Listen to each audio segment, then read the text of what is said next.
अस्सलाम वालेकुम नाज़रीन, आप देख रहे हैं INN चैनल। मैं हूं शेख अहमद अली। आज की ख़ास बात में हम देखेंगे कई अहम कौमी और बैनुल-अक़वामी ख़बरें। वज़ीर-ए-आज़म नरेंद्र मोदी ने तमाम रियासतों की पुलिस में यकसानियत लाने, उन्हें एक मुश्तरका शिनाख्त देने और उनकी ताकत को मुत्तहिद करने के लिए एक कौम और एक राशन कार्ड की तर्ज पर एक कौम एक पुलिस यूनिफॉर्म शुरू करने की तजवीज़ पेश की है। जुमे को रियासती वज़राए दाखिला के चिंतन शिविर से खिताब करते हुए मोदी ने कहा कि मुल्क बहुत तेज़ी से तरक्की कर रहा है और उसी रफ्तार से नए चैलेंजेस भी सामने आ रहे हैं। उन्होंने कहा कि तमाम रियासती और मरकज़ी हुकूमत को टीम इंडिया के जज्बे से इन चैलेंजेस से कौमी तनाजुर को आगे रखकर निपटना होगा और हम मुत्तहिद होकर उनका मुकाबला करें तो तमाम चैलेंजेस छोटे हो सकते हैं। उन्होंने कहा कि खौफ और दहशत से पाक माशरे की तश्कील के लिए तमाम रियासतों की पुलिस और मुताल्लिका एजेंसियों को समाज दुश्मन ताकतों के खिलाफ सख्त कार्रवाई करनी होगी और इस मामले में कोई नरमी नहीं बरती जानी चाहिए। साथियों, साइबर क्राइम हो या फिर ड्रोन टेक्नोलॉजी का हथियारों और ड्रग्स तस्करी में उपयोग, इनके लिए हमें नई टेक्नोलॉजी पर काम करते रहना होगा। अब देखिए, हम 5G के युग में घुस गए हैं। तेजी से 5G पहुंचने वाला है। अब 5G के जितने लाभ है इतनी ही जागरूकता भी जरूरी रहेगी। 5G से facial recognition technology, automatic number plate recognition technology, drone और सीसीटीवी जैसी टेक्नोलॉजी परफॉर्मेंस में ये कई गुना सुधार होने वाला है। लेकिन हम जितनी तेजी से आगे बढ़ेंगे, जो क्राइम करने वाला वर्ल्ड है उसका भी ग्लोबलाइजेशन हो चुका है, वो इंटरस्टेट हो चुका है, वो भी टेक्नोलॉजी में फॉरवर्ड हो चुके हैं। मतलब हमें उनसे 10 कदम आगे जाना होगा। हमें हमारी कानून व्यवस्था को भी स्मार्ट बनाना, इसके लिए बहुत ही आग्रह से काम करना पड़ेगा। साथियों, मेरा आग्रह यह भी है कि टेक्नोलॉजी को कृपा करके बजट के तराजू से न तोले। और मेरा सभी आदरणीय मुख्यमंत्रियों से, सभी आदरणीय गृह मंत्री जियों से इस विषय में एक टीम बना करके दुनिया में क्रिमिनल वर्ल्ड किस टेक्नोलॉजी में आगे बढ़ रहा है, उपलब्ध टेक्नोलॉजी हमारे लोगों को कैसे सुरक्षा दे सकती है, इस पर गंभीरता से सोचना चाहिए। और इसमें जो बजट जाएगा वो बाकी सैकड़ों खर्चों को बचाने का कारण बन जाएगा। और इसलिए टेक्नोलॉजी का बेहतर इस्तेमाल पूरे पुलिस तंत्र को तो मजबूत करता ही करता है। वज़ीर दिफा राजनाथ सिंह ने आज लद्दाख में मुनक़िदा एक तकरीब में बॉर्डर रोड ऑर्गेनाइजेशन यानी BRO के जरिए तामीर करदा 75 बुनियादी ढांचे के मंसूबों को कौम के नाम वक्फ किया। ये 75 प्रोजेक्ट 45 पुल, 27 सड़कें, 2 हेलीपैड और एक कार्बन न्यूट्रल हैबिटेट 6 रियासतों के 2 मरकज़ के ज़ेर इंतज़ाम इलाकों में फैले हुए हैं। इनमें से 20 प्रोजेक्ट जम्मू कश्मीर में है, जबकि लद्दाख और अरुणाचल में 18 प्रोजेक्ट, उत्तराखंड में 5 और दीगर सरहदी रियासतों सिक्किम, हिमाचल प्रदेश, पंजाब और राजस्थान में 14 प्रोजेक्ट हैं। इस मौके पर खिताब करते हुए राजनाथ सिंह ने मुल्क की सलामती की ज़रूरियात को पूरा करने के लिए दूर दराज के इलाकों की तरक्की को यकीनी बनाने के लिए हुकूमत के अज़्म का अदा किया और इस बात पर जोर दिया कि मुसल्लह अफवाज की बहादुरी के साथ साथ बुनियादी ढांचे की तरक्की ही वो बुनियादी वजह है जिसने भारत को शुमाली सेक्टर की हालिया सूरत हाल से मौसर तरीके से निपटने में मदद फराहम की।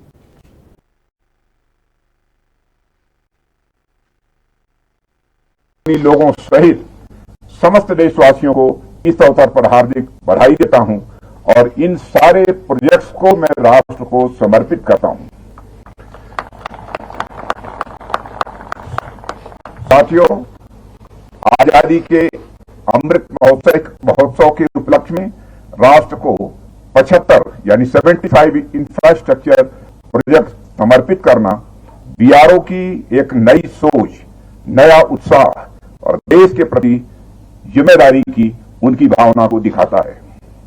BRO ही नहीं, बल्कि मैं देख रहा हूं कि पिछले कुछ सालों में समूचे देश की सोच में एक बड़ा परिवर्तन आया है और इसका बड़ा श्रेय यदि मैं किसी को देना चाहता हूं, इस तरह जो हमें प्रधानमंत्री के रूप में आदरणीय नरेंद्र मोदी जी का नेतृत्व प्राप्त हुआ है, उनको इसका विशेष श्रेय देना चाहता हूं कि उन्हीं के मार्गदर्शन में देश की इतनी तेजी से प्रगति हो रही है। हमारा पूरा देश नवनिर्माण के कार्य में, नवाचार के कार्य में, नई शुरुआत के कार्य में लगा हुआ है। पहले क्या होता था कि कोई उत्सव मनाने के लिए कुछ कार्यक्रम आयोजित करा लिए जाते थे, कुछ कंपटीशन करा दिए जाते थे, एक दो व्याख्यान भी हो जाते थे और उत्सव की इतिश्री समझ ली जाती थी। साथियों, पर आजादी के अमृत महोत्सव के उपलक्ष्य में राष्ट्र में उत्सव मनाने की एक नई संस्कृति दिखाई दे रही है। मैं पिछले कुछ समय से ऐसे कई इवेंट्स का साक्षी रहा हूं जहां अमृत महोत्सव मनाने के लिए नई नई चीजें शुरू की गई हैं, नए नए निर्माण कार्य भी कराए गए हैं। रक्षा मंत्रालय के अंतर्गत वज़ीर ख़ारजा डॉक्टर एस जयशंकर ने जुम्मे को कहा कि मुंबई में 26/11 के हमलों को कभी फरामोश नहीं किया जाएगा और ये कि सिर्फ मुंबई पर हमला नहीं था, ये बैनुल अक़वामी बिरादरी पर हमला था। डॉक्टर जयशंकर ने ये बातें अक़वाम मुत्तहिदा की सलामती काउंसिल की 2 रोज़ा इंसदाद दहशतगर्दी मीटिंग में शिरकत करते हुए कही और मुंबई हमले के शहीदों को खिराज अक़ीदत पेश किया। उन्होंने कहा कि हम मुंबई के ताज होटल पर 26/11 के दिलखराश दहशतगर्दाना हमले को कभी नहीं भूलेंगे और ये हमला सिर्फ मुंबई पर नहीं था बल्कि आलमी बिरादरी पर हमला था। इस हमले में 18 पुलिस एहलकार, ताज होटल के 12 मुलाजिमीन और सिक्योरिटी एहलकार ड्यूटी के दौरान शहीद हुए। हम उनकी बहादुरी और अज़्म को सलाम पेश करते हैं। अक़वाम मुत्तहिदा के मेंबरान से खिताब करते हुए डॉक्टर जयशंकर ने कहा कि हमें मिलकर ये पैगाम देना चाहिए कि हम दहशतगर्दों को जवाबदार ठहराने और मुतासिरीन को इंसाफ फराहम करने में कभी दस्तबरदार नहीं होंगे। Memorial site, we salute their valor and resolve. We all recall that the victims included ordinary Mumbaikars going about their daily lives at the Chhatrapati Maharaj Terminus railway station, the patients, doctors and nursing staff at the Kama Hospital, the guests and staff of the Taj Mahal Palace Hotel, of Cafe Leopold and the Oberoi Trident Hotel, the Chabad house where baby Moshe's parents were killed, and innocent bystanders on the streets. It was not just an attack on Mumbai, but an attack on the entire. Congress कायद राहुल गांधी ने कहा कि तेलंगाना में कांग्रेस के इक़्तिदार में आने के फौरी बाद समाज के तमाम तबक़ात बिलखुसूस बाफिंदों और कबायली अफराद के तमाम मसाइल हल किए जाएंगे। राहुल गांधी ने आज भारत जोड़ो यात्रा के 51वें दिन महबूबनगर जिले के देवरकद्रा और दीगर इलाकों में पदयात्रा की। इस मौके पर बाफिंदों से खिताब करते हुए राहुल गांधी ने मरकजी हुकूमत की जानिब से हैंडलूम पर आयद 5% GST को बर्खास्त करने का तयक़ुन दिया। राहुल गांधी ने आज तेलंगाना में अपनी पदयात्रा के तीसरे दिन देवरकद्रा में बाफिंदों और कबायली किसानों के साथ तकरीबन 1 घंटे तक दो बातचीत की और उनके मसाइल से वाकिफियत हासिल की।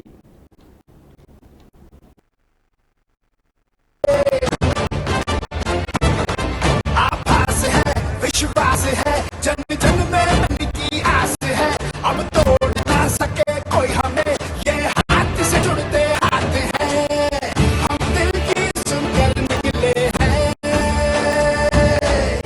इस देश ने दी आवाज है, और साथ हमारे कौन चलेगा,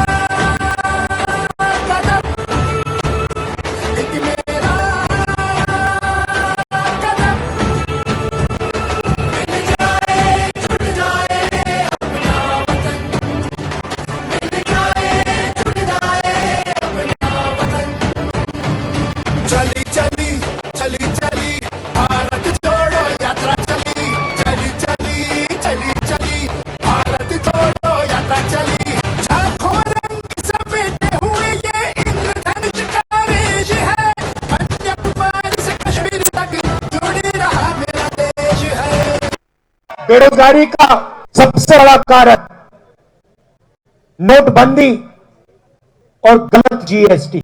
आज मैं बुनकरों से मिला, हैंडलूम इंडस्ट्री में जो काम करते हैं उनसे मिला, और उन्होंने मुझे बताया कि जीएसटी ने उनके बिजनेस को बर्बाद कर दिया, उनके काम को खत्म कर दिया। 18% जीएसटी लागू कर दी उन पर।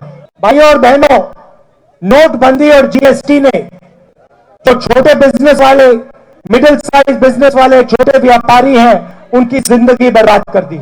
जीएसटी और नोटबंदी हिंदुस्तान के सबसे अमीर लोगों को फायदा पहुंचाने के लिए किए गए हैं, और जीएसटी और नोटबंदी के बाद जो छोटा बिजनेस चलाता था, जो मिडिल साइज बिजनेस चलाता था, उन सब के बिजनेस व्यापार बंद हो गए हैं।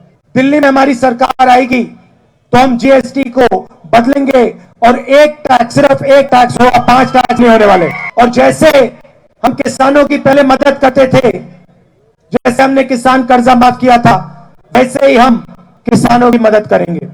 आज मैं आदिवासी भाइयों बहनों से मिला, दलित भाइयों से मिला। फॉरेस्ट राइट्स एक्ट में हमने आदिवासियों को जमीन देने की कोशिश की, लाखों लोगों को हमने उनका जमीन का हक दिया। मगर आज तेलंगाना की सरकार 2 चीजें कर रही है, उनकी जमीन छीनने की कोशिश कर रही है, और जिनके पास जमीन है उनको उस जमीन पर खेती करने का हक नहीं दे रही है। दलित भाइयों और बहनों को हमने 25 लाख एकड़ दिलवाए, उसको कैंसिल करने की कोशिश हो रही है। जमीन आज तेलंगाना में सबसे बड़ा मुद्दा है, और इससे सबसे ज्यादा कष्ट तेलंगाना की जनता को हो रहा है। हमारी सरकार आएगी तो फॉरेस्ट राइट एक्ट को हम 100% इंप्लीमेंट करके दिखाएंगे, और जो दलितों को हमने जमीन का वायदा किया था, जो पट्टा दिया, उसका पूरा का पूरा हक हम उनको देंगे। और ये धरनी पोर्टल में जो बेईमानी हो रही है, गलत नाम डाले जा रहे हैं, इसको हम ठीक करेंगे। बेरोजगारी का सबसे बड़ा कारण नोटबंदी।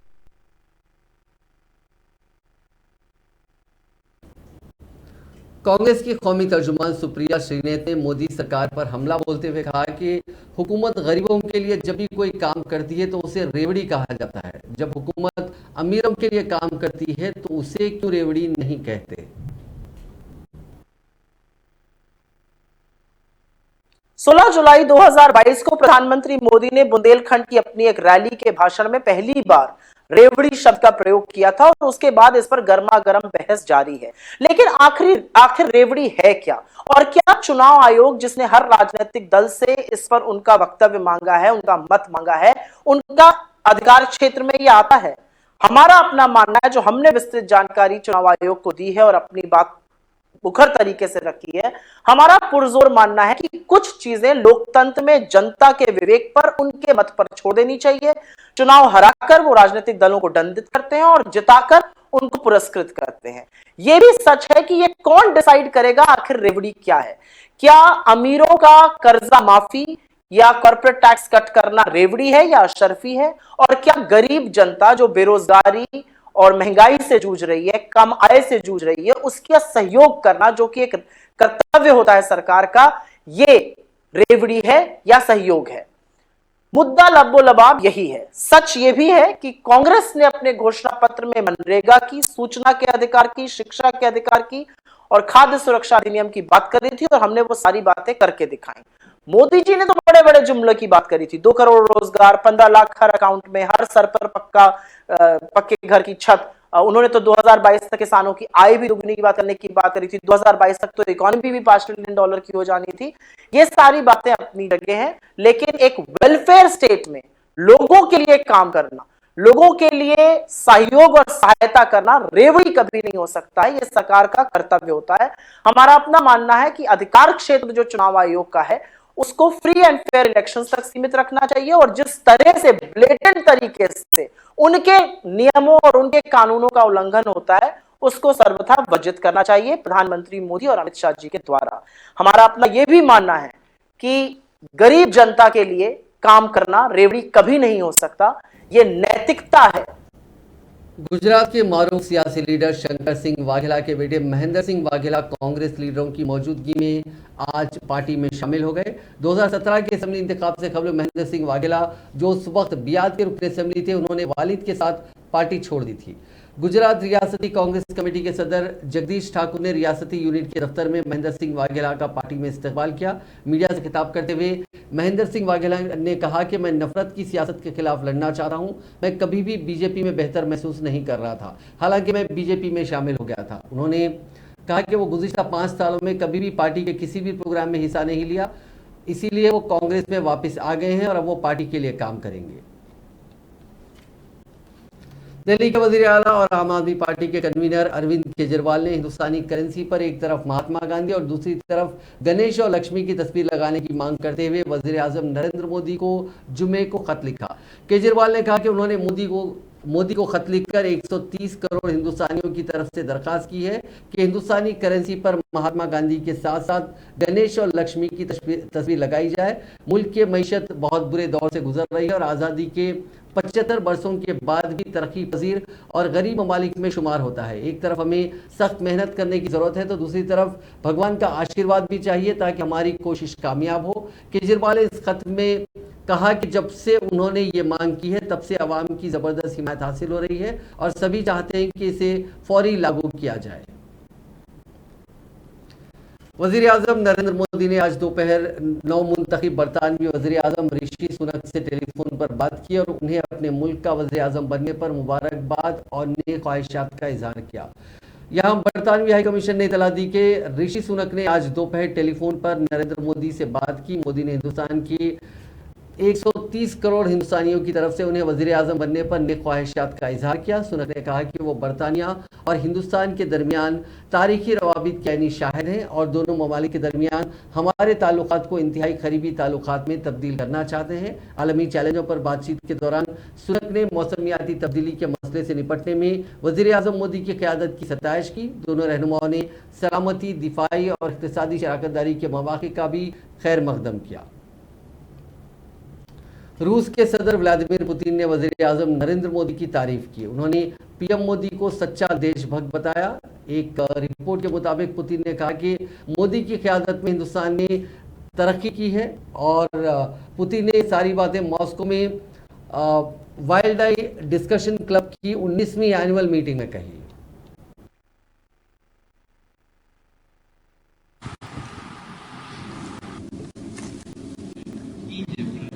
India has made a tremendous progress in its development, from being a British colony to its modern state. Almost 1.5 billion people, tangible development results. That gives reasons to everyone's respect and admiration for India. A lot has been done in the past years under the leadership of Prime Minister Modi. Naturally, he's a patriot of his country. And his idea of make in India, it matters, both in economic-wise and in the ethic. So India has made tremendous steps forward in development, and the future belongs to India. It can be proud of the fact that it's the largest democracy.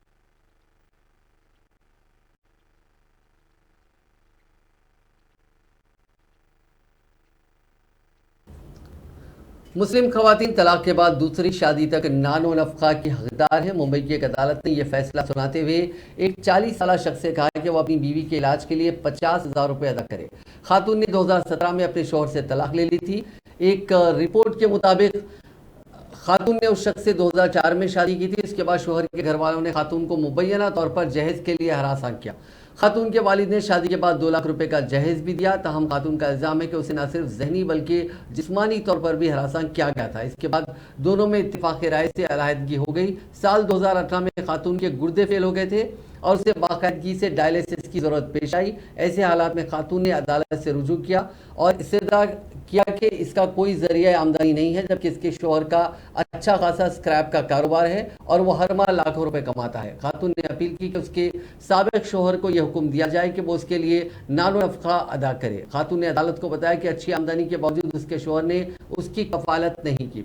वहीं शोहर ने उन इल्जामात की तरदीद करते हुए कहा कि उसने कभी उसके साथ बदतमीजी नहीं की। शोहर ने अदालत को बताया कि उसकी 2017 में तलाक हो गई, इसीलिए उसकी इलाज के अखराजात पूरे करने की जिम्मेदारी नहीं है। इसने दावा किया कि खातून ने यह अपील सिर्फ उसका इस्तेसाल करने के लिए दायर की है। उसने मजीद कहा कि उसके खानदान वाले भी इस पर मुनसिर हैं, इसलिए खातून की अर्जी को खारिज किया जाना चाहिए। दादर कोर्ट ने सुप्रीम कोर्ट के फैसले का हवाला देते हुए कहा कि तलाक याफ्ता बीवी भी मेंटेनेंस की हकदार है। अदालत ने मजीद कहा कि खातून की तरफ से पेश करदा दस्तावेजा से मालूम चलता है कि उसे वाकई इलाज की जरूरत है और उसके पास आमदनी का कोई जरिया नहीं है, लिहाजा उसकी मदद की जानी चाहिए। कर्नाटक में हुक्मरान बीजेपी ने रियासत भर में चलाए जाने वाले अरबी स्कूलों की जानिब से मुबैना तौर पर की जाने वाली उसूलों की खिलाफ वर्जियों पर तफसीली रिपोर्ट तलब की है। ये मालूमात वज़ीर तालीम BC नागेश ने जुमे के रोज मुदीकेरी में दी। उन्होंने इल्जाम आयद किया कि रियासत में चलने वाले अरबी स्कूल क़वाइद और ज़वाबित के मुताबिक नहीं चल रहे हैं। मीडिया से गुफ्तगू के दौरान उन्होंने कहा कि अरबी स्कूलों में दीगर ज़बानों और साइंस की सही तालीम नहीं दी जा रही है। वज़ीर ने कहा कि चूंकि बहुत से माहिरीन तालीम और दीगर शख्सियात ने इस सिलसिले में अपनी तशवीश का इजहार किया, इसलिए महकमे तालीम के कमिश्नर से तफसीली रिपोर्ट तलब की गई है। उन्होंने कहा कि बहुत कम अरबी स्कूल ऐसे हैं जहाँ उसूलों पर अमल किया जा रहा है। नेज़ बहुत से लोग महकमे तालीम की हिदायत के खिलाफ वर्जी कर रहे हैं, जो कि शुरू से ही वाज़ेह है। Arabic schools running in Karnataka. 106 is aided schools and around 18 odd is unaided schools. But they are registered under Karnataka Education Act and they have to follow the rules and regulations as prescribed by the department. We decided to have a survey of Arabic schools and we have come to know that they are not running the schools according to the education, whatever the prescribed. Punjab को दहशतजदा करने की साजिश को एक बार फिर नाकाम बनाते हुए बॉर्डर सिक्योरिटी फोर्स ने फिरोजपुर सेक्टर में असलहा और गोला बारूद का बड़ा जखीरा बरामद किया। BSF के ताल्लुकात आमा के अफसर ने आज बताया कि जुमेरात की शाम POP जगदीश में तैनात BSF की 136 बटालियन के एहलकारों ने सरहद पर जीरो लाइन के करीब तलाशी के दौरान एक बैग बरामद किया, जिसमें 47 खाली मैगजीन समेत 3 AK-47 राइफल, 5 खाली मैगजीन के साथ 3 मिनी AK-47 राइफल, 6 खाली मैगजीन के साथ 3 पिस्तौल और 200 राउंड गोला बारूद बरामद हुए। मजीद कार्रवाई के लिए पंजाब पुलिस को आगाह कर दिया गया। मगरबी बंगाल के नदिया जिले में जुमे को 2 गाड़ियों के आमने सामने की टक्कर में 2 बच्चों समेत एक ही खानदान के 5 अफराद की मौत हो गई। पुलिस ने आज बताया कि नक्काशी पारे में कौमी शाहराह नंबर 34 पर सुबह तकरीबन 8:30 बजे एक मुसाफिर गाड़ी एक ट्रक से टकरा गई। इस हादसे में 5 अफराद की मौके पर ही मौत हो गई। फिलहाल महलूकीन की शिनाख्त नहीं हो सकी। मुसाफिर गाड़ी में सवार गालिबन रायगंज से कोलकाता जा रहे थे। पुलिस ने बताया कि हादसा उस वक्त पेश आया जब ट्रक डबल लेन की मरम्मत की वजह से मुखालिफ सिम से आ रहा था। हादसे के बाद ट्रक ड्राइवर और हेल्पर गाड़ी छोड़कर फरार हो गए। दिल्ली में मामूली तनाजे के चलते कार ड्राइवर ने 3 लोगों को कुचल दिया। ये वाकया चारशंबा यानी 26 अक्टूबर को अलीपुर में पेश आया। इसका वीडियो अब वायरल हो रहा है। वीडियो में कार ड्राइवर छोटी सी गली से गुजरता दिख रहा है। इस दौरान बाइक पर बैठे एक नौजवान से बाइक हटाने को लेकर उसकी बहस हो जाती है। नौजवान कार ड्राइवर को रास्ता देकर साइड से निकलने के लिए कहता है, लेकिन कार ड्राइवर साइड से ना निकलकर बाइक वाले नौजवान पर कार चढ़ाने की कोशिश करता है। नौजवान जब इसकी मुखालिफत करता है तो कार ड्राइवर बाहर निकलकर बहस करने लगता है। आसपास के लोग तनाजे को देखकर वहां आते हैं और दोनों को समझाने की कोशिश करते हैं, लेकिन कार ड्राइवर उनकी बात नहीं मानता। इस दौरान काफी लोग इकट्ठा हो जाते हैं। अचानक से कार ड्राइवर कार में बैठ जाता है और तेज स्पीड कार से वहां मौजूद लोगों पर कार चढ़ाकर फरार हो जाता है। इस वाकये में 3 लोग संगीन रूप से जख्मी हुए हैं। सभी को अस्पताल में भर्ती कराया गया। जम्मू कश्मीर के जिले किश्तवाड़ के गांधारी पुडर इलाके में दौरान शब आग की एक भयानक वारदात में करीब 2 दर्जन रिहायशी मकान खाकसार हो गए। ताहम इस वारदात में किसी किस्म के जानी नुकसान की कोई इतला नहीं है। जराये ने बताया कि किश्तवाड़ के गांधी पुडर इलाके में जुमेरात और जुम्मे की दरमियानी शब आग की एक वारदात में करीब 2 दर्जन रिहायशी मकान जल गए। उन्होंने कहा कि ताहम इस वारदात में कोई जानी नुकसान नहीं हुआ या ना ही किसी को जख्म आए। उनका कहना था कि पुलिस, फौज और मकामी लोगों ने आग को सख्त मेहनत करके काबू में कर लिया। बीजेपी एमपी प्रवेश वर्मा ने दिल्ली जल बोर्ड के एक अफसर संजय शर्मा से उनके सिर पर केमिकल डालने की बात कही। छठ पूजा के लिए यमुना की सफाई के लिए केमिकल पानी में डाला जा रहा था। प्रवेश वर्मा ने इसे जहरीला केमिकल बताते हुए नाराजगी जताई। अफसर से एमपी ने बदतमीजी की तो उन्हें पब्लिक ने जवाब भी दिया। छठ पूजा से पहले यमुना नदी की हालत के बारे में जानने पहुंचे बीजेपी एमपी ने डीजेबी के ओहदेदार से बदसलूकी करते हुए कहा कि ये तुझे 8 सालों में याद नहीं आया, यहाँ तुम लोगों को मार रहे हो, पिछले 8 सालों में यमुना साफ नहीं कर पाए। सीजी से अप्रूव्ड है तो ये तुमको 8 साल में ध्यान आ रहा है, ये अप्रूव्ड है। ये तेरे को 8 साल में ध्यान आ रहा है, ये अप्रूव्ड है। क्या बात है सर, आप इतना क्यों गुस्सा कर रहे हैं? क्यों गुस्सा कर रहे हैं? एक तो हम यहाँ पे लोगों को मार रहे हो तुम, 8 साल में तुम इसको साफ नहीं कर पाए। मार रहा है? आपको कैसा लग रहा है कि लोग मर रहे हैं ऐसे? अरे तू इसमें डुबकी लगा चल अभी। किस में? ये केमिकल एफडीए इसमें ये केमिकल एफडीए अप्रूव्ड, ये यूएसएफडीए से अप्रूव्ड है। तुम्हारे सर पे डाल दूं ये केमिकल? एनएमसीजी ने भी अप्रूव किया है। ये केमिकल तेरे सर पे डाल दूं? तुम यहाँ पे केमिकल डाल रहे हो पानी में और यहाँ पे लोग लगाएंगे डुबकी, ये मैं तेरे सर पर डाल दूं? किसके? ये अप्रूव्ड है यहाँ पे कर रहा है, अप्रूव्ड है। शर्म नहीं आती तुम्हें? शर्म की क्या बात है? ये एनएमसीजी की मिले, एनएमसीजी से अप्रूव्ड है। मैं आपको मिनट्स की कॉपी दिखा रहा हूँ। प्लांट लगा दिया, कर रहा है बकवास यहाँ पे। आपको अगर ऐसा कुछ लगता है तो आप कंप्लीट करिए। तू यहाँ पे डुबकी लगा चल, यहाँ पे लोग आएंगे डुबकी लगाने, तू लगा के दिखा पहले। ये कार्ड डेसिग्नेटेड नहीं है सर। ये तो फिर क्यों कर रहे हो यहाँ पे? क्यों कर रहे हो यहाँ पे? तुम्हें साला 8 साल में ध्यान नहीं आया, कल यहाँ पे लोग मनाएंगे छठ तो तुम यहाँ पे अपना कर रहे हो ये काम। बेशरम घटिया आदमी, दिमाग खराब। मैं आया अप्रैल में, मैं यहाँ। कर्नाटका हाईकोर्ट ने ऑनलाइन गेमिंग कंपनी गेम्सक्राफ्ट को करोड़ों रुपए का टैक्स नोटिस भेजे जाने पर बयान दिया। कोर्ट ने कहा कि अगर ये साबित हो जाता है कि वही गेम जिन्हें पहले की अदालतों की जानिब से गेम ऑफ स्किल के तौर में तय किया जा चुका है, तो फिर गेमिंग कंपनी को 21,000 करोड़ रुपए का टैक्स नोटिस भेजने का कोई मतलब नहीं निकलता है। दरअसल कर्नाटका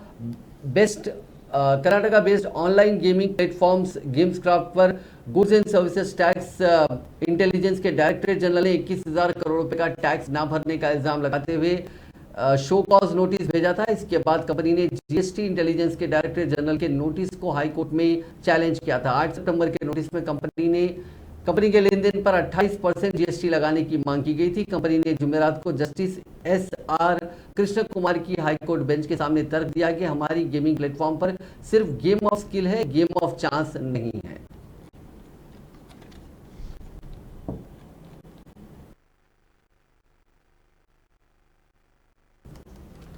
ट्विटर अब एलन मस्क का हो गया है। तनाज़ों के बीच 7 महीनों से चल रही ये डील जुमेरात को आखिरकार पूरी हो गई। ट्विटर का चीफ बनते ही उन्होंने सबसे पहले सीईओ पराग अग्रवाल को हटाया। इसके साथ ही उन्होंने 2 और ऑफिसर्स, चीफ फाइनेंशियल ऑफिसर नेड सहगल और legal affairs and policy chief Vijaya गड्डे को भी बर्खास्त कर दिया। दुनिया के सबसे अमीर शख्स और टेस्ला कंपनी के मालिक मस्क ने डील होते ही ट्वीट किया, चिड़िया आज़ाद हो गई। इससे पहले उन्होंने कहा कि मैं चाहता हूं कि ट्विटर पर लोग फिल्में देखें और वीडियो गेम खेलें। अमेरिकी सेनेट की रिपोर्ट में कोरोना वायरस से मुतालिक सनसनीखेज दावा किया गया है। रिपोर्ट में कहा गया कि कोरोना वायरस चीन की लैब से फैला था। आपको बताते चलें कि कोविड-19 के आगाज से ही चीन की वुहान लैब के किरदार पर सवालात उठ रहे हैं। एक बार फिर कोरोना वायरस के हवाले से ये बात जेर बहस है कि जानलेवा वायरस चीन की वुहान लैब से निकला। ये दावा अमेरिकी सेनेट में किया गया। ये रिपोर्ट जुमेरात को अमेरिकी सेनेट में पेश की गई, जिसमें दावा किया गया कि वबा के तबाहकुन वायरस की इब्तिदा चीन के वुहान लैब से हुई। इस रिपोर्ट में इस बात पर बहस की गई कि किस तरह वबा का कोरोना वायरस एक लैब से निकला और पूरी दुनिया में तबाही मचा दी। नाजरीन, आज की खास बात में बस इतना ही। आपसे कल मुलाकात होगी नई खबरों के साथ। आप देखते रहिए INN चैनल।